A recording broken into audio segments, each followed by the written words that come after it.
Tom. Hello. Oh, Tom, it's so nice to see you. I just had to sort of consult my phone and see when we last did the podcast because you and Lance came on to Happy Place and it was in March 2018. Oh my, that was before Robbie was born. I know. That's I insane. know. That is actually insane. I know. I think because the last 2 years have been such a weird blur, I couldn't quite place when it was, but so much has happened in that time globally, but also in your life. So much has happened in, I guess it's sort of coming up to 4 years since I came to your lovely home and we had such a gorgeous chat. And of course, at that point, you and Lance were preparing for the greatest change. You were, just getting ready for Robbie's birth. And we were talking a lot about parenthood, and I wonder how, because I listened back to a bit of it this morning, and it was so lovely to hear you both talking about the excitement and your anticipation of Robbie's birth. It's almost impossible to answer, but is it as you expected? Parenthood. It's there's so many things that you hear of, it's the best thing in the world and it all goes so quickly and you think, oh yeah, sure, like it'll go really quickly, but sure, it'll drag. But it goes so quickly. It's been the most magical experience of my life. And it's not just that, of course it comes with its challenges and it comes with its hard times and it's things that you have to overcome. But at the same time, there's this you can't even describe the amount of love that you can feel, and it kind of opens up a whole new corridor in your heart of the emotions that you can feel and how deeply you can feel them. So for me, I never used to be someone that was all that emotional or someone that would cry or someone that would feel the emotions in the depth that I can feel them now. And it just has shifted my perspective so dramatically in so many different ways. And I think that's what's really helped with my diving and stuff is just that shift of perspective of what actually matters most. And that's that Robbie is happy and healthy and everything else comes second to that. So yeah, it's been more than I could have ever dreamed of, honestly. Are you the sort of parent that you thought you'd be? Because before I had kids, I thought, I'm going to be so chilled and be this really laid back mom who's just yeah, guys, whatever goes.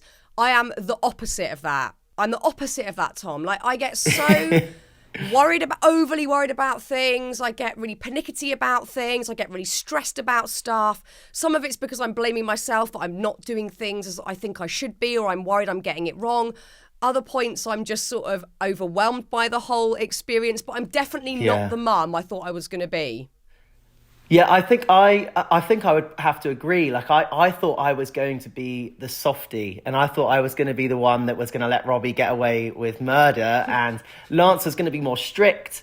And actually, what's actually turned out is that Lance is anything you want. As soon as he gets a cuddle or a kiss, you can get anything out of Lance.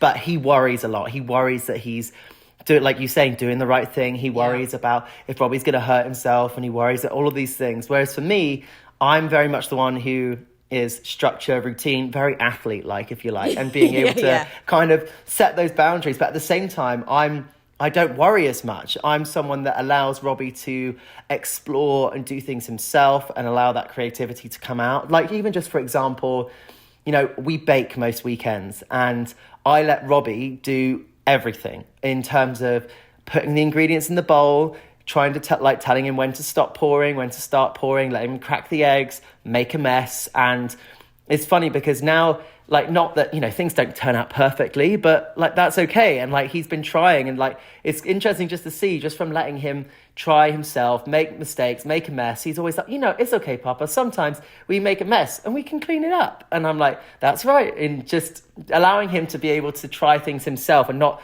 worry too much about, I was always very house proud. I wanted everything to be tidy and everything to be put away and in its place. And it's still a little bit like that, but it's very much when kids come along, it's like a bulldozer's come through and it completely destroyed the place. But that's something that I've allow him and encourage him to do, is just to be able to experiment with things and try things and not be, and if things don't go right or don't go to plan, he learns from them. And I think it's been a really special experience with that.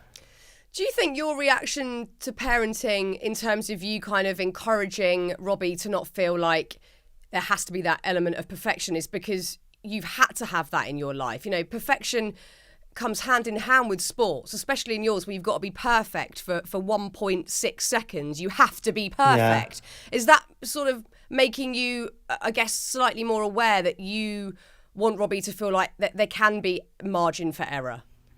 Yeah, and I think, my whole career, like you say, has been about chasing perfection. And the one thing that being a parent for me is to let go of chasing perfection. You're never going to get absolute perfection, and doing what you can to do the best that you can, but also having that balance of realizing that there's more to life than just constantly chasing perfection allowed me to actually perform better anyway, because I wasn't so hard on myself. I was kinder to myself when things weren't going right, because I would try and put myself in the position of, if Robbie didn't do something right, how would I react?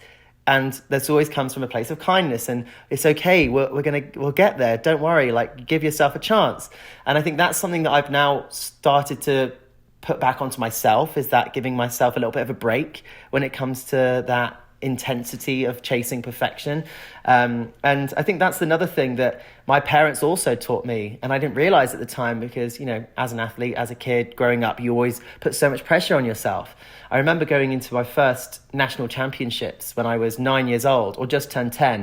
It was the first senior national championships, and it was in Southampton. And I was so nervous about competing, and I was traveling there with my dad, and I said to him, I'm so nervous. What am I going to do? I'm going to embarrass myself. It's going to be awful. And I was putting all this pressure on myself. And my dad said to me, Tom, how many people are in that competition tomorrow? And I said, I think there's about 18 people in that competition. And he was like, okay, so let's say you come last and you come 18th in that competition. And I was like, yeah, that would be so embarrassing. He was like, well, no, if you come 18th, you're going to be 18th best in the whole country. And how cool is that? And I was like, you know what? Being 18th best in the country is pretty darn good, and I just all of a sudden was like, that perspective and that not having the pressure on me from anyone externally just allowed me to fly in the way that I wanted to. And I think that's something that I really want to teach. Well, I want to be able to share that lesson from my parents with Robbie. Yeah, it's, I loved reading about that in your book. It's so beautiful that your parents gave you that amazing foundation that, whatever, in the book you say your dad would clap at even the most diabolical dive. And that really struck me as such a beautiful thing, that whatever you did would be celebrated and accepted. But obviously that was the counterbalance to the world that was projecting their hopes and desires on you, representing Team GB. You've got all that expectation on you. So it's so brilliant that you had in your home life no expectations, just encouragement, because that pressure is so full on. And now you are in this new chapter of your life, you have a family, and you want to sort of let go of that notion of perfection. How are you finding that? Because I struggle with this one. I want my work to be the best it can be. And obviously, okay, let's isolate it to looking at podcasts. Some will go brilliantly and exactly how I'd planned. Some I'll come away and think, that just wasn't quite what I wanted it to be. I just didn't articulate myself properly, or I was nervous, or whatever. If I've got a guest that I'm terrified to interview, I might come away and beat myself up a bit. I find it really hard to let go of perfection because I want to deliver something of quality. So how do you navigate that? Yeah, I mean, it's, again, in my diving world, it's come from experience. Starting in 2008, my first Olympics, I didn't have any pressure on me to perform because I was 14. I was just kind of going there and enjoying it. And that was when I felt like my diving was at its best and most relaxed, and I didn't overthink anything. And then going into 2012, there was a lot of external pressure going into that competition. But I knew I had another Olympics in me, so I didn't put as much pressure on myself.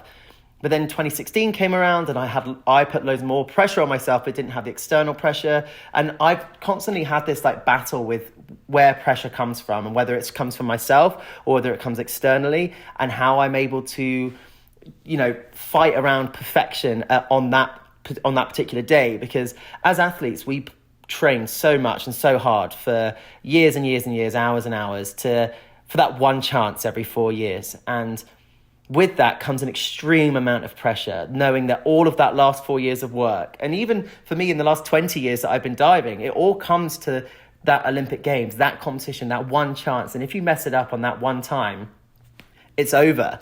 And if you think like that, it's going to be so overwhelmingly terrifying that you can't even control yourself, and it will completely consume you.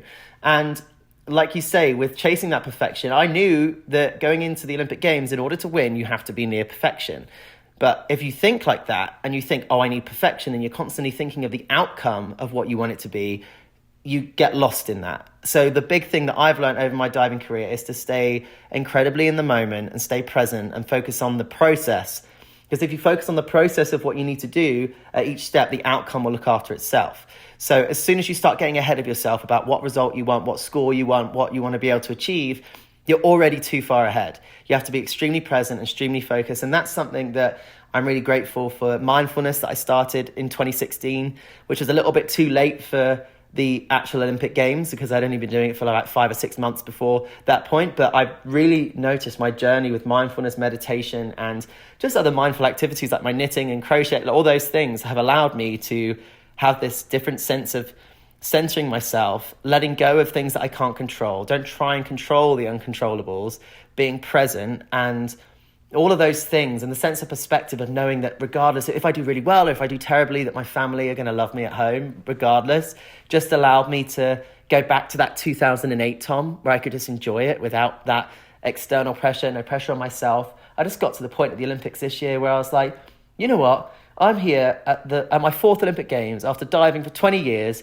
and this is bloody cool. Like, regardless of what anyone says, this is bloody cool. And that was the first time I've ever gone into an Olympic Games feeling like that, because before it was all about, I need to perform, I need to do this, I need to do that. But I just went there and it was the most relaxed I've ever been. How beautiful to hear that. It's encouraging. Well, and obviously you got a gold medal, so it worked. And it's so beautiful because it rallies against what we're taught, which is that you have to push and strive, and you've got to, it's almost a painful thing to get to the top. But you're clearly stating to get to, and you've proved it by winning a gold medal, by walking into something in a relaxed manner and actually focusing on the enjoyment and the process, is going to stand you in much better stead to get the outcome that you wanted anyway. And cognitively, I understand this, but I still fail to really live and breathe that one. And I text you when I started reading the book. You get straight into the book. There's no messing around. Within the first chapter, I was like, oh my God, I really, really, really need to read this book, because this is exactly, like you described exactly how my anxiety feels. And it's something that, I'm still living with now, which is why I was so intrigued by the book and I was so desperate to talk to you today, but also wanted to text you to thank you for writing it, because sometimes it feels like an inexplicable sensation when you're going through anxiety. And the episode I'm obviously talking about is in 2012, where you were doing the twister dive, and whilst you did that dive, someone's camera flashed, and this triggered a series of events that led to you feeling extremely anxious about that particular dive. And I have that with certain things in my life, and sometimes I feel quite trapped by it and debilitated and like it will never go. But you are proof that you can do the work and you can rid yourself of that panic. And that is exactly what I needed to read. Yeah, I mean, at times it was extremely crippling. I think, Simone Biles was talking about it in the build-up to these Olympic Games and why she had to pull out of so many events, because she had what we call in like gymnastics and diving, like the twisties, where your body, your like neural pathways are like lost, and you end up like getting lost in the air. You don't know which way's up, which way's down. You're going to end up with a smack. And it was such a terrifying experience to go through in the middle of an Olympic Games, and then having to do it again, and then kind of come back out of that, and then not only deal with that anxiety around that particular dive, but then figuring out my purpose after London 2012. Where was I going to go next?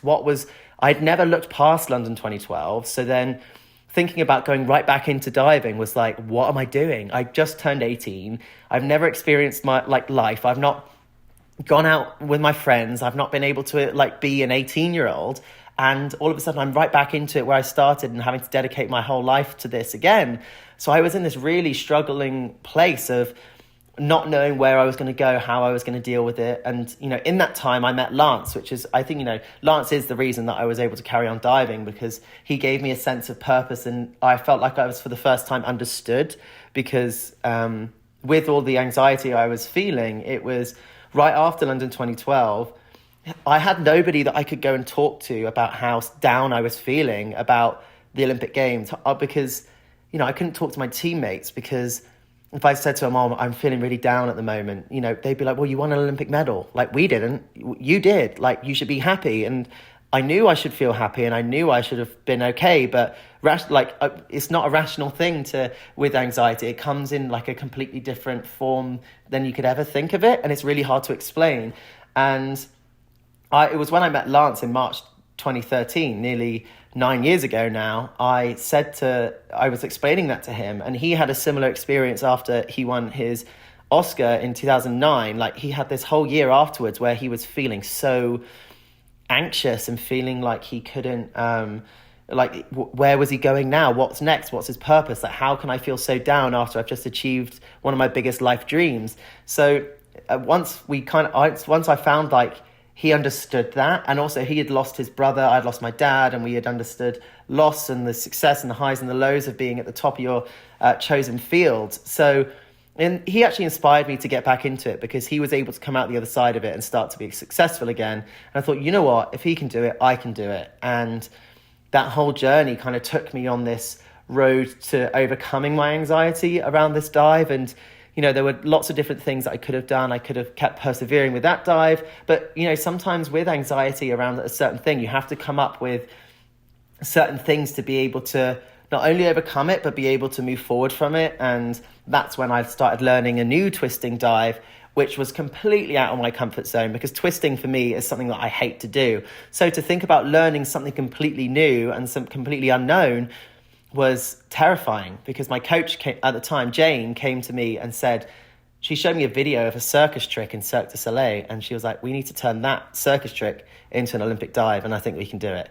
And you can imagine, my anxiety levels were through the roof. I was like, oh my gosh, learning a new dive, how am I going to do this? We've got the Olympics in the next 2.5 years. How are we going to do that?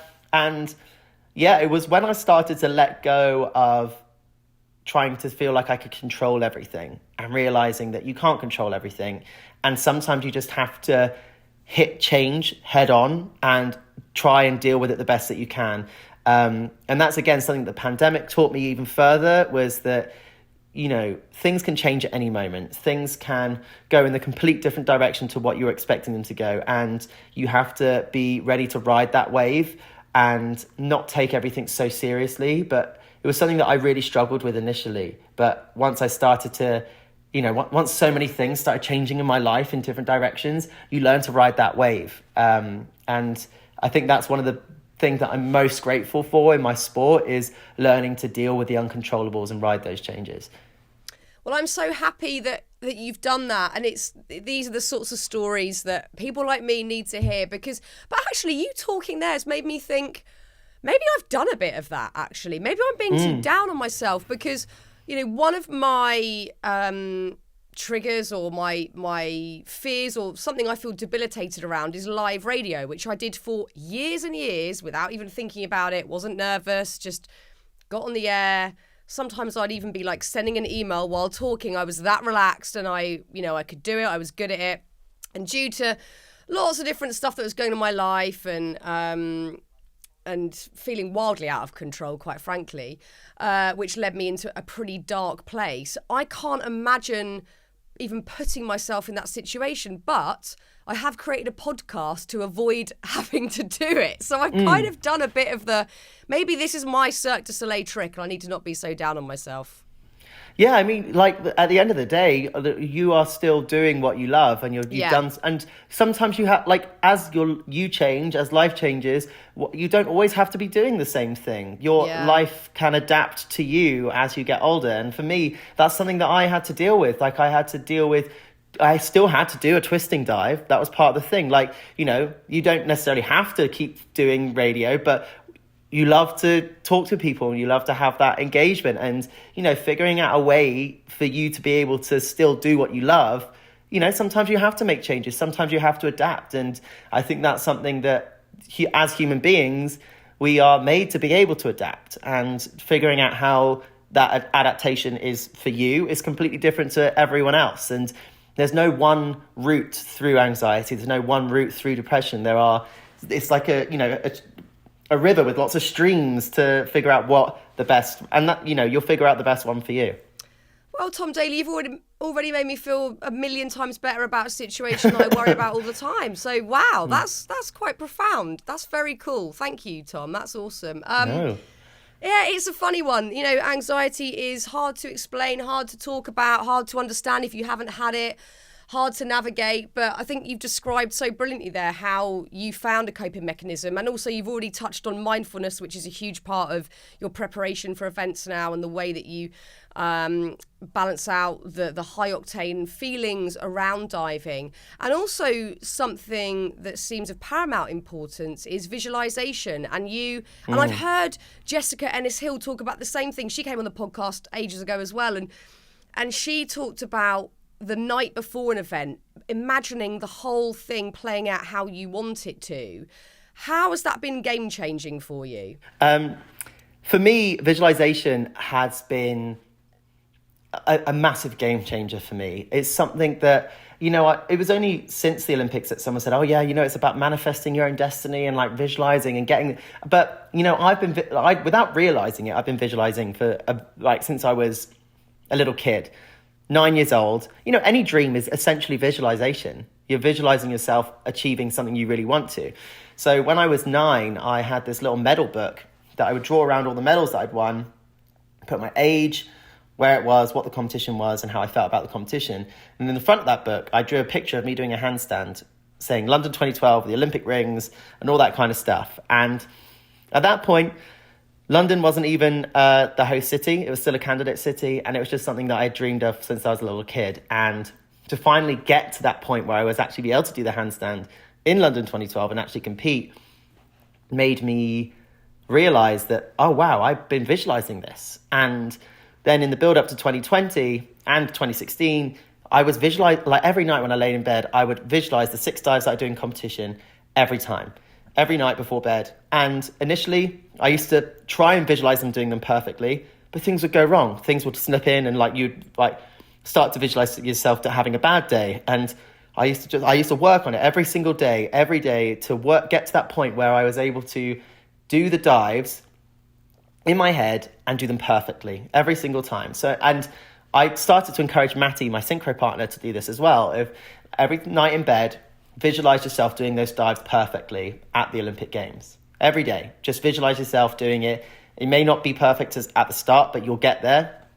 And sometimes it makes your heart race, and it makes you think, oh my gosh, like you put yourself in that position. You put yourself in that heightened adrenaline rush that you get when you're at an Olympic Games. So the more you visualize it, you get to that point where you're like, oh, I've done this a million times. And you get to that diving board and you're like, I've done this so many times now, and all I've got to do is execute what I visualized millions and millions of times. And standing on that diving board at the Olympic Games, just before I go up there, I do another visualization. Before every dive, I'll do a visualization of what I'm about to do.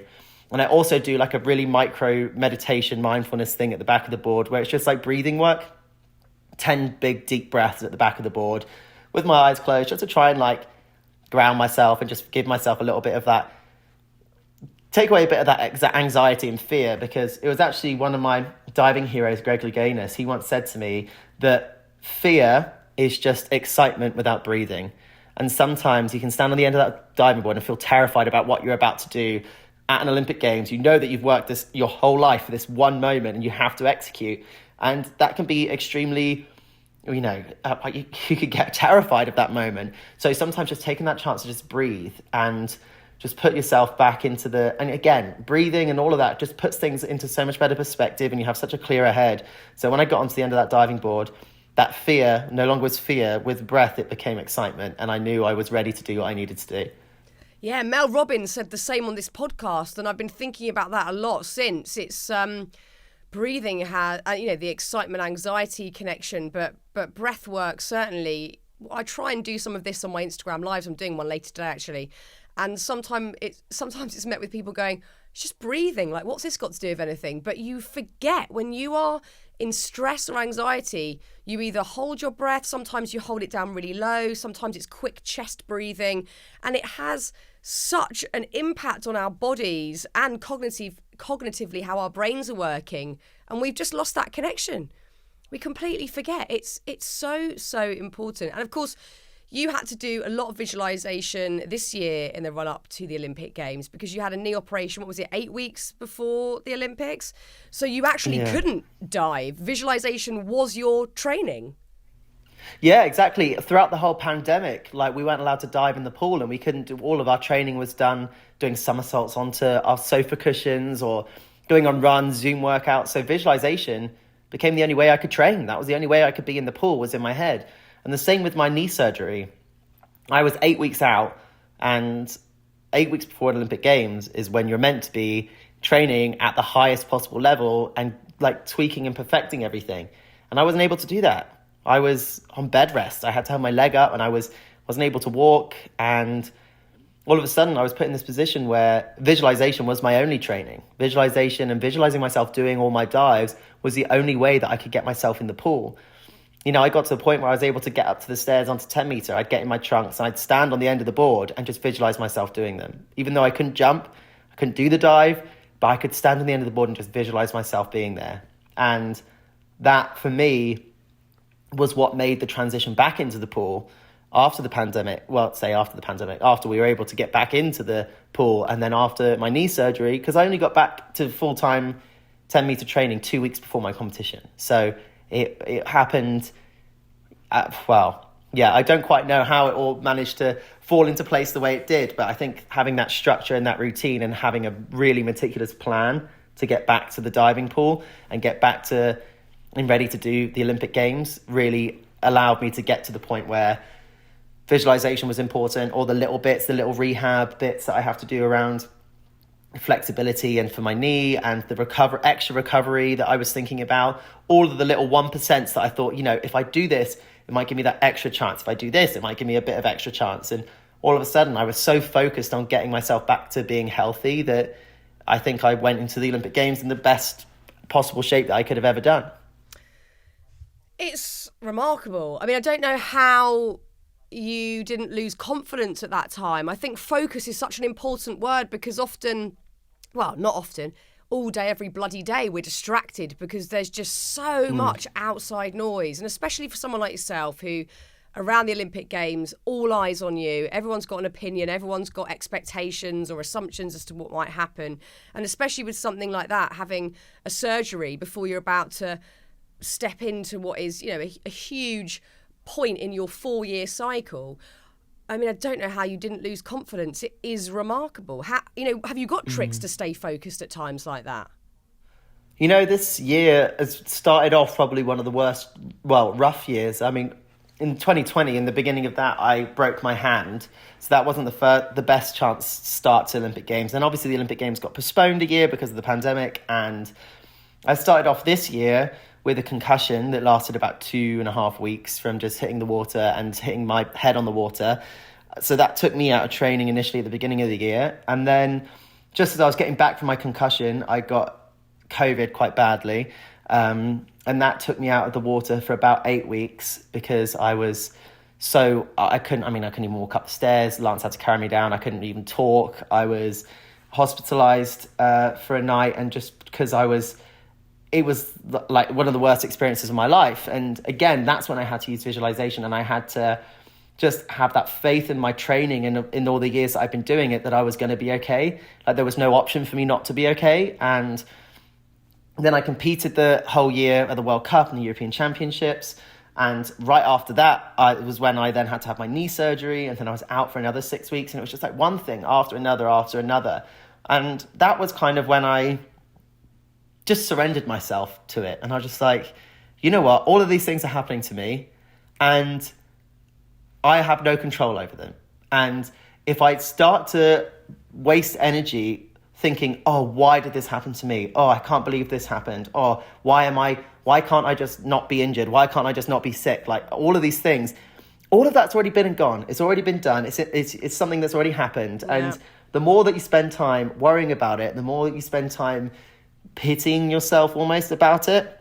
Like, of course, you have to process and deal with the emotions that come with being sick or being injured or whatever it is. But at the same time, things that have happened have already happened. Whether that goes for, doing a dive at the Olympic Games. If it was a good dive or a bad dive on the first one, the next one is a completely independent event. So regardless of what's happened before, the next one has the same opportunities to go as well or terribly as any other dive. So I think I just started to get to a point, again, with perspective and the experience of being an elite athlete for so long, that I was just like, you know what? I just have to roll with the punches, ride the wave of change, ride the wave of the unknown, and just stay completely in the moment, stay so present that there's nothing that has been in the past that can affect me as much, or anything that's going to happen will affect me, and just be able to stay focusing on the process of how I was going to get to the Olympic Games, and that process constantly shifting and constantly changing, but being okay with it. And knowing that right after those Olympic Games, I was going to go back, see my family, and life was going to go on. And I think that's something that, I think that's the only way that I could have got through this year, was to just try and be as present as possible. And you mentioned a word there that I love a moment ago, surrendering, or like letting go, which I think we can all probably safely say we're naturally quite awful at it, because we want to feel in control. We want to feel like we've got agency over what's panning out, even though if we really stop and think about it, we don't. And this last 2 years has completely proved that. We don't have control over anything. We've got, small things in our day we can control, and perhaps our reaction to the things that are happening around us. But ultimately letting go is what we need to try and do on a daily basis, but we find it so hard. And also the power of the connection between body and mind. And this is something, again, we forget it every day. We think they're two separate entities walking around. But you have proved, again, certainly with the Olympics this year, that having your head in the right shape was almost more important than the physical training.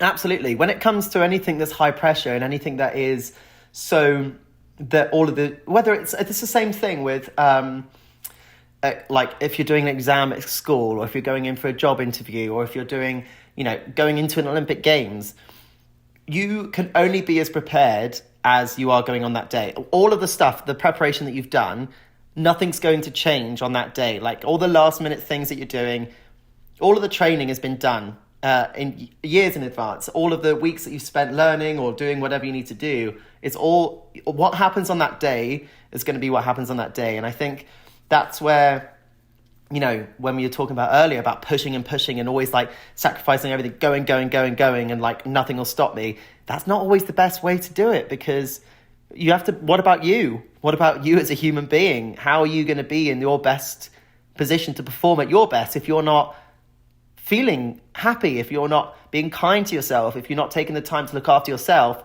It's like that age-old, I say it's not an analogy, it's a thing on the airplanes when they say, put your mask on before you help others. You can't be your best self if you don't look after yourself. You can't help others in the best way that you can if you don't help yourself. So it's about trying to it's not always go. It's not always a go at all costs without fate. And I'm not going to stop ever because I have to achieve that goal. To have the best chance of achieving that goal, you have to be your best self. And to be your best self, you have to take the time to be kind to yourself. And I think that's something that people don't do enough. It's just, they just work themselves to the ground. And it's, again, yes, okay, there might be reason to do that and just keep working. But actually, you could get better work done in a shorter amount of time if you take a little bit of that chunk of time to work on yourself. So that's something that I've tried to do a lot, is just to take the time to be able to work on me and allow myself to be happy and allow myself to be focused and allow myself to be calm. And honestly, that's where I know it sounds silly, but knitting became my happy place. It became my place where I can switch off. I don't overthink. I can just be in the moment, be present. And in a year and a half where there's been so much overthinking, It was a way for me to have that healthy distraction.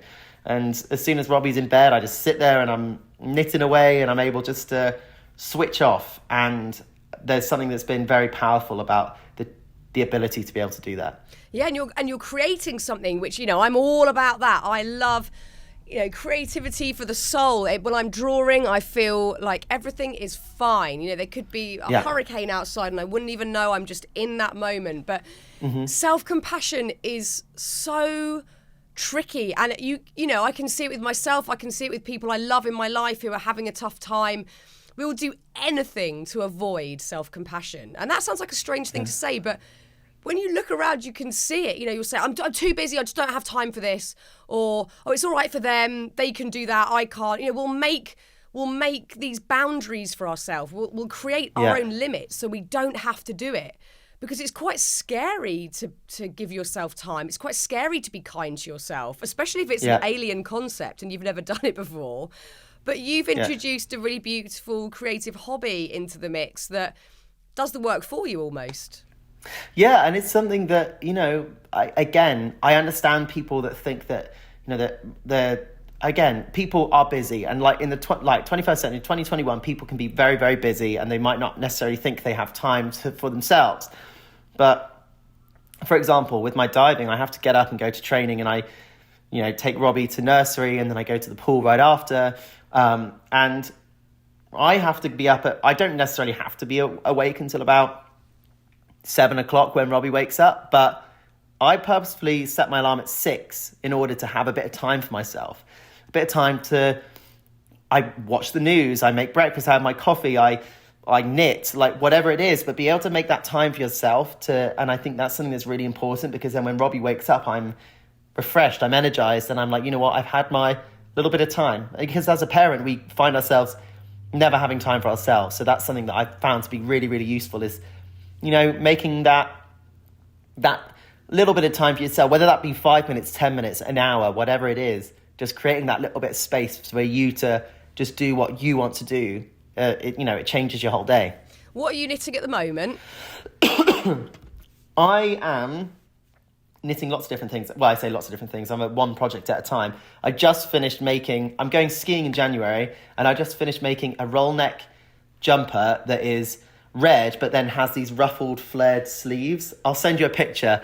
It's that's right. I mean, I kind of, it's fun. So I'm also like in the middle of designing knitwear, and that's something that I've just gotten into. Like I didn't consider myself to be a very good drawer, and I just looked on YouTube about how to draw like fashion designs and just being able to draw the human. And I literally just watched one YouTube video. I was like, oh my gosh, that all makes so much sense of how to draw this. And now I've been downstairs. Whenever I have like a 5-minute break or something like that, I don't necessarily just pick up my knitting needles. I like draw pictures of like what designs I might do next and how to be creative in that sense. And actually, funny enough, because you're wearing a houndstooth sweater, I actually just was designing a houndstooth dress, like something that you could like knit and go all the way, like you can make it as long or as whatever you want. So, yes. But yeah. Yes, to the houndstooth dress. I'm so into that idea. No, I love it. Creativity is so important, and everybody needs to realise that they are creative. We can all create something. It's never too late to learn something new or to try something, even if... And this goes back into our initial conversation around perfection. Creating is for you. It doesn't have to be this perfect outcome of, and then I did the most amazing masterpiece. It's just like, you do it for you, and you do it. Yeah. And it goes, but I think in Britain, we're bad at self-compassion.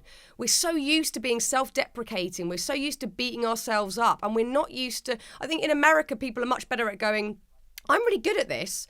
I'm good at this, and I like it, and it makes me feel good. Over here we go, oh no, it was just a silly old thing that I did. Or, we're so bad at celebrating ourselves and being kind to ourselves. And I know this for you has all been an incremental journey. You started out in this industry very, very young, and you've grown and you've rolled with the punches, and you've had ups and downs, and you've learned over the time. But it seems like now, especially this year, and I'm an outsider, so correct me if I'm wrong, but this year, lots of things have come together for you where that mental, that cognitive understanding of what works for you, the boundaries you need in place, and the mindfulness that you need to back up this high octane career have, they've landed this year.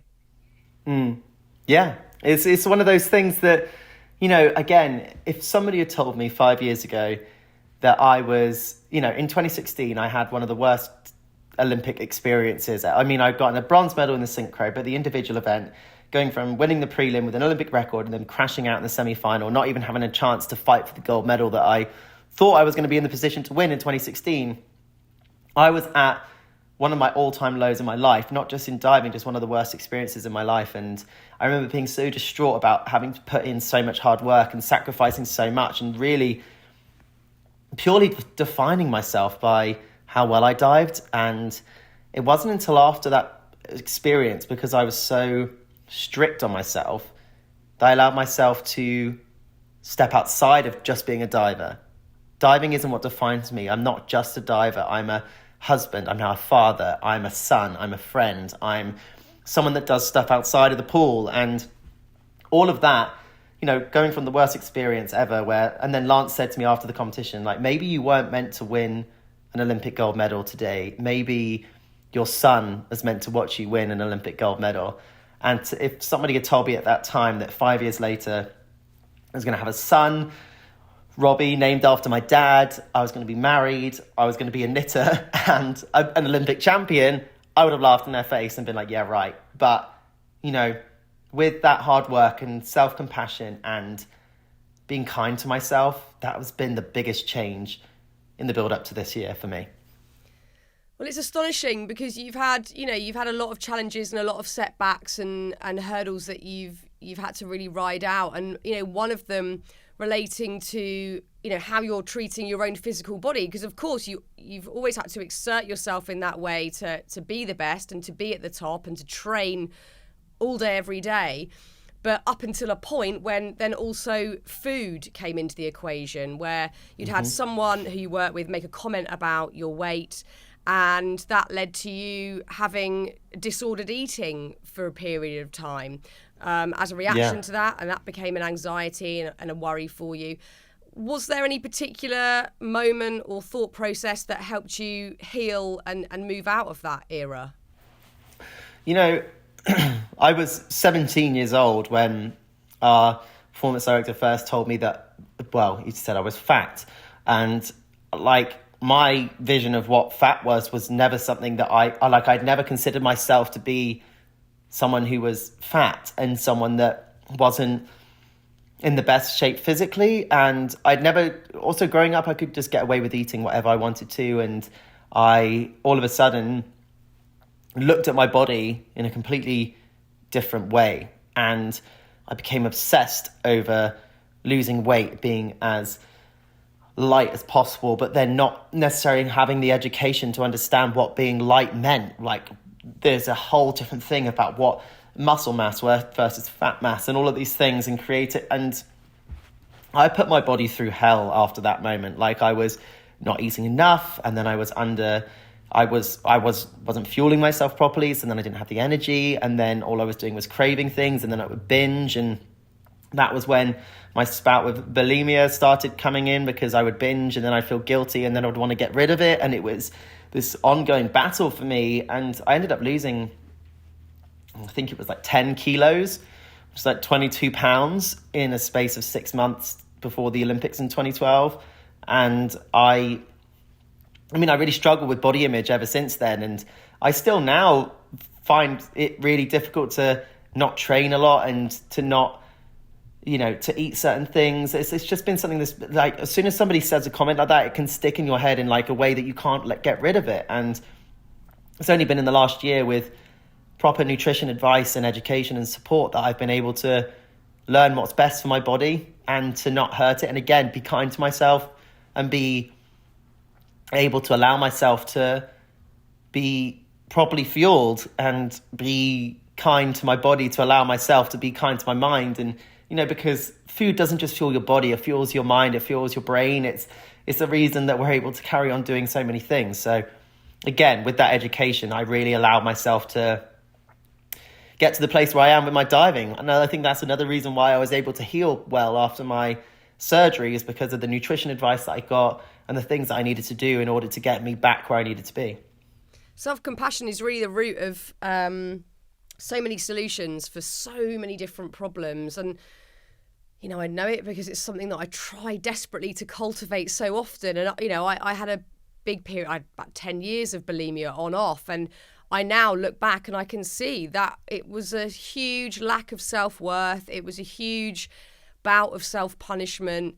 And we don't often think that self-compassion is going to be the cure for these things, a solution for these things. We're trying to look for something very practical. How will I get myself out of this cycle I'm in? But if we can really root back to self-compassion, it sort of sorts itself out, like you said, with the help of understanding nutrition better and having an education around it. But self-compassion is where it's at. It really is. And I don't think we put enough focus on it. I think we're still looking for, I don't know, some exterior applause. Yeah, so external gratification, isn't it? Of like just being able to, just being like, you're doing great, when actually you can look in the mirror and tell yourself you're doing great. We have to. You survived. Yeah, like you survived another day. Good for you. Like you have gotten through today, and there are so many challenges in today's world that life is hard, and just getting through the day in whatever way that is for you.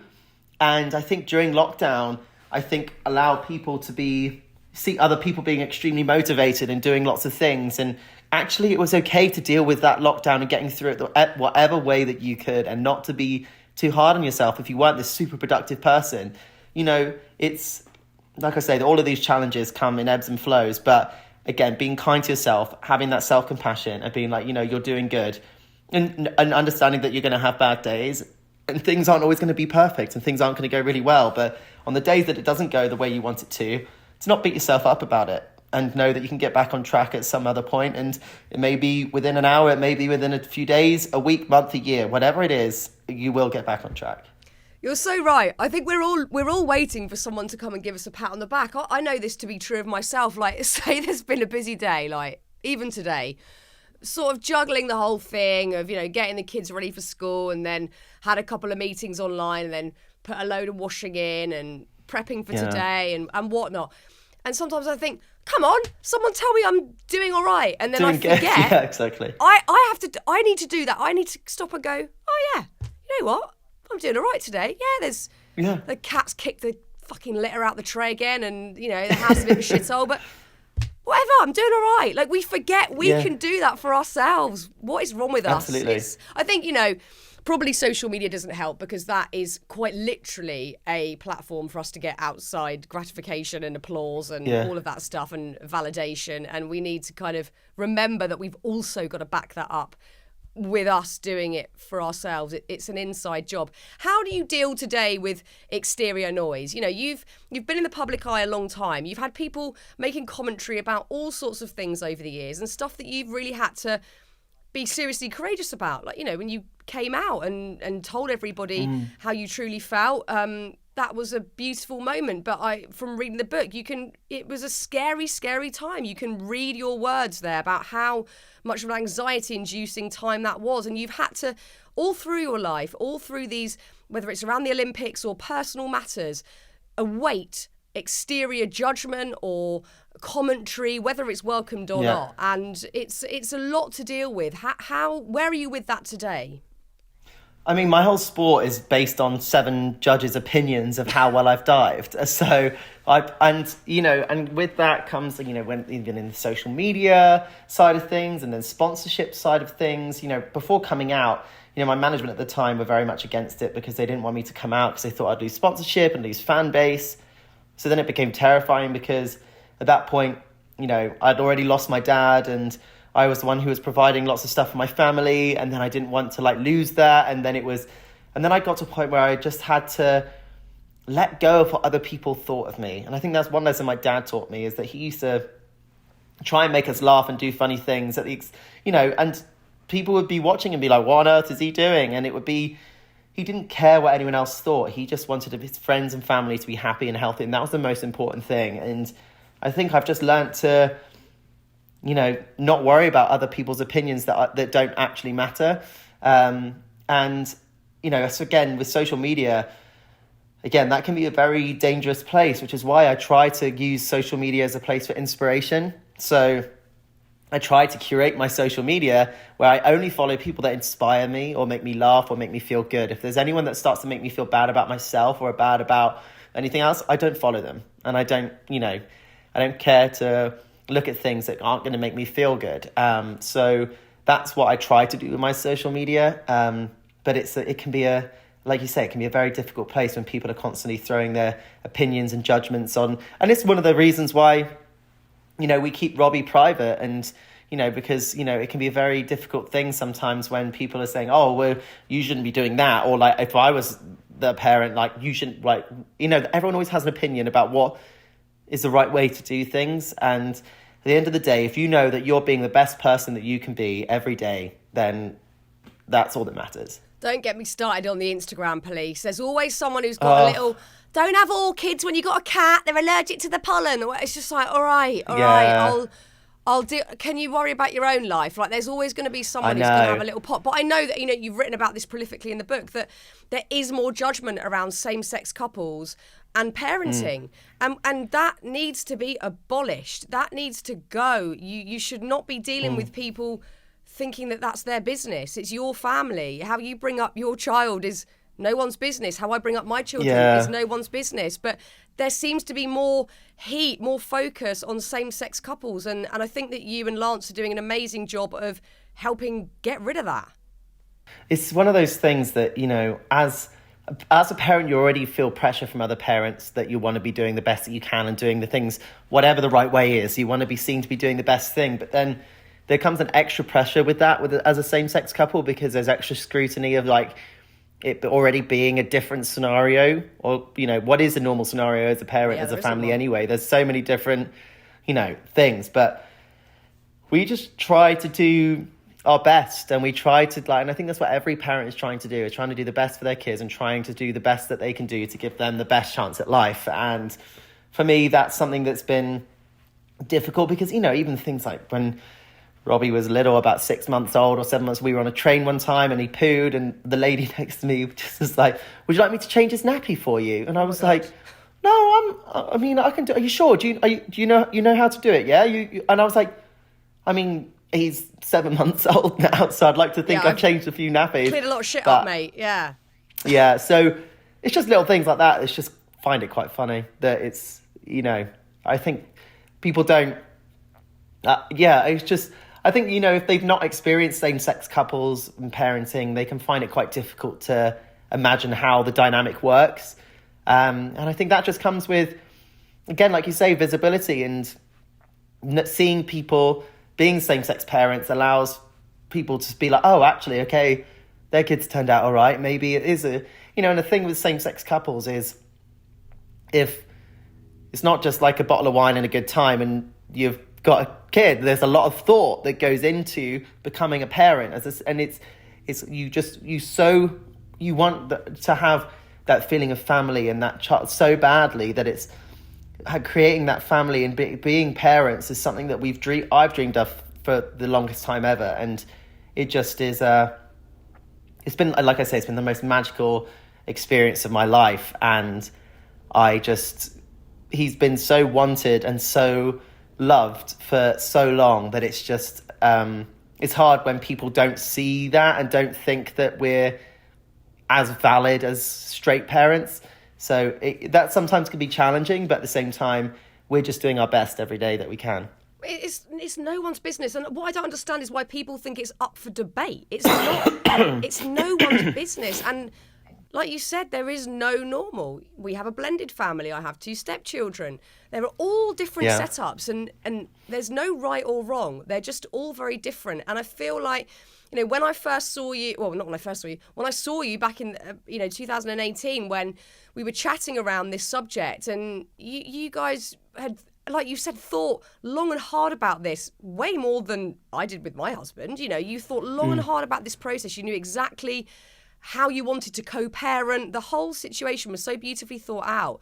And we talked about surrogacy in that conversation as well. And I was reading your book and I was shocked but possibly also naive to the fact that in the States there's obviously a different legal set of parameters involved. So when Robbie was born in the States, you were instantly legally his parents. And then when you brought him back to the UK, you had to go to court, you had to have an inspector come to your house. And I was shocked. Shocked. It seems absurd considering two people, you know, who are in a heterosexual relationship could have a baby and no one even bats an eye. Or, can you do this? Are you fit for it? Are you up for it? There's nothing. It's absurd.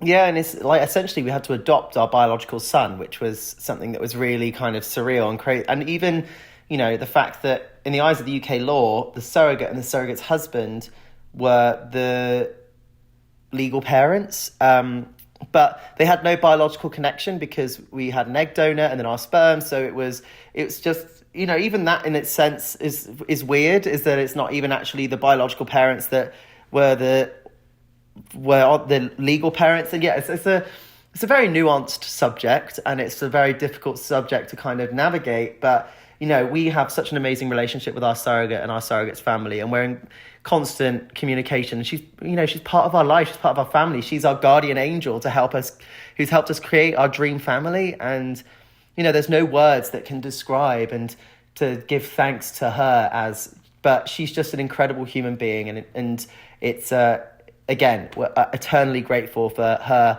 helping us have our dream family. Well, it's the most gorgeous thing, and I'm so glad catching up with you today that you're feeling that way. And I've been wanting to have this chat with you for so long, and, you know, straight after you guys had Robbie, I thought, it'd be so lovely to catch up with you guys and see how you're doing. So I'm so glad that you're doing well. I'm thrilled that you have Robbie in your life. And, I mean, God, what a 4 years you've had since I last saw you. It's amazing. It's amazing. You've achieved so many beautiful things. Yeah, personally and professionally, just incredible. And you keep inspiring so many people out there and so many young people out there. It's a wonderful thing to see. And thank you for writing your very wonderful book that I have right here. Oh, thank you. I loved reading it. So much love to you, Tom Daley, and thank you for talking to me today. Thank you for having me, and I'll hopefully see you in person soon. I hope so.